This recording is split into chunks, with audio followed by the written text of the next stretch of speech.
اب ہمارے ہاں ایک راگ الاپا جاتا ہے اور وہ اس کے پیچھے بھی سازش ہے، آپ سب حضرات اس سے واقف ہوں گے۔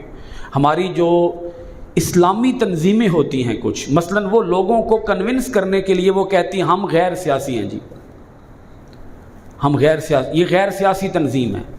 جب غیر سیاسی تنظیم کہہ دیا تو لوگ پھر مطمئن ہو جاتے ہیں، بھائی ٹھیک ہے، اے تنظیم ٹھیک ہے کیونکہ غیر سیاسی ہے۔ میری بات آپ کو سمجھ آ رہی ہے نا؟ اے تنظیم بالکل ٹھیک ہے کیونکہ اے غیر سیاسی ہے۔ اور اگر وہ کوئی کہہ دے یہ سیاسی تنظیم، نہیں یہ غلط ہے، یہ ٹھیک سے تنظیم نہیں ہے۔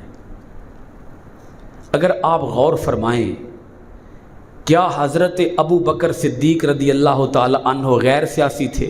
حضرت فاروق اعظم رضی اللہ تعالی عنہ کیا غیر سیاسی تھے؟ حضرت عثمان غنی رضی اللہ تعالی عنہ کیا غیر سیاسی تھے؟ حضرت علی المرتضیٰ رضی اللہ تعالی عنہ کیا غیر سیاسی تھے؟ آپ خلفائے راشدین میں سے کسی ایک کا نام بتا دیں کہ وہ غیر سیاسی تھے۔ اچھا، پانچویں خلیفہ کا نام ہے حضرت امام حسن رضی اللہ تعالی عنہ، کیا وہ غیر سیاسی تھے؟ حضرت امام حسین کیا غیر سیاسی تھے؟ حضرت امام زین العابدین کیا غیر سیاسی تھے؟ خود رسول پاک صلی اللہ علیہ وآلہ وسلم کیا غیر سیاسی تھے؟ بولیے نا۔ ہمارے نبی سیاسی ہیں، خلفائے راشدین سیاسی ہیں۔ سیاست کا معنی سمجھ لینا، معنی کیا ہے؟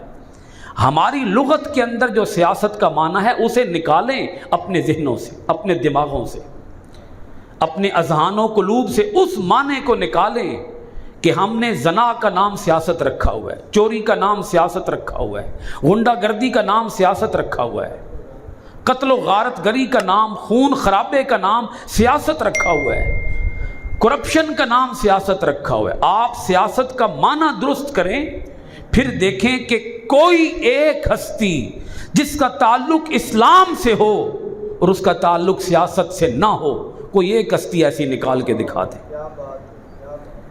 اگر آپ نے یہ کہنا ہے کہ اسلام غیر سیاسی دین ہے تو آپ میرے خیال میں اسلام کے اوپر ایک بہت بڑا الزام عائد کر رہے ہیں۔ آپ کہہ رہے ہیں کہ اسلام کے اندر سیاست کے موضوع پر کوئی بات نہیں ہو سکتی کیونکہ اسلام کے اندر سیاست پر کچھ بھی بیان نہیں کیا گیا۔ اسلام دائرہ سیاست کے اندر بالکل خالی ہے، کورا ہے، اسلام کے پاس اس بارے میں کچھ بھی نہیں ہے، حالانکہ ہرگز ایسا نہیں ہے۔ خود قرآن مجید اٹھا کر دیکھیں، قرآن مجید کیا غیر سیاسی ہے؟ اللہ رب العالمین نے کیا سیاست کرنے کے، حکومت کرنے کے قوانین بیان نہیں کیے، ضابطے بیان نہیں کیے، حکمران کیسا ہونا چاہیے، لیڈر کیسا ہونا چاہیے، قائد کون بن سکتا ہے، کیا کھرے اور کھوٹے، حق اور باطل کی تمیز قرآن مجید نہیں بتاتا؟ اور اگر آپ کہتے ہیں کہ اسلام ایک غیر سیاسی جماعت ہے، ایک غیر سیاسی دین ہے، ایک غیر سیاسی نظام ہے، تو پھر مجھے یہ بتائیں امام عالی مقام امام حسین رضی اللہ تعالی عنہ کربلا کے میدان میں کیا کرنے گئے تھے؟ کیا امام حسین رضی اللہ تعالی عنہ مسجد نبوی شریف میں بیٹھ کے، مسجد حرام شریف میں بیٹھ کے اسلام کی بڑی خوبصورت تبلیغ نہیں کر سکتے تھے؟ بولیے نا، کر سکتے تھے نا؟ کتنی خوبصورت آپ تبلیغ کرتے، اسلام کی واعظ دیتے، نصیحت کرتے، تقریریں کرتے، خطابات کرتے، لوگوں کو اسلام کی حقانیت پر دلائل دیتے، لوگوں کو اسلام کے لیے موٹیویٹ کرتے، امن سے رہتے، سکون سے رہتے، گھر بھی قائم رہتا، خاندان سلامت رہتا، خانوادے کو کوئی آنچ نہ آتی۔ لیکن انہوں نے میدان کربلا کو پسند کیا ہے، مسجد نبوی میں رہنا پسند نہیں کیا، مدینہ طیبہ کو چھوڑا ہے، مکہ المکرمہ کو چھوڑا ہے، اور حرمین شریفین کو چھوڑ کر میدان کربلا کے اندر جا کر اس بات کا اعلان کیا ہے کہ حسین باطل کے مقابلے میں چپ نہیں رہ سکتا۔ یہ نہیں ہو سکتا کہ زنا بھی ہوتا رہے، شرابیں بھی چلتی رہیں، چوریاں بھی ہوتی رہیں، ظلم بھی ہوتا رہے، اور امام حسین چپ کر کے بیٹھ کے تسبیح پکڑ کے چلا کاٹتے رہیں۔ یہ نہیں ہو سکتا۔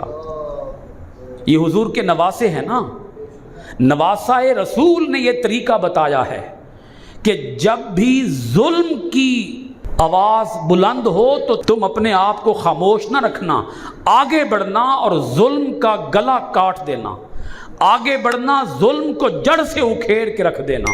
پھر اسلام کے اندر جو ہار جیت کا فلسفہ ہے وہ الگ ہے۔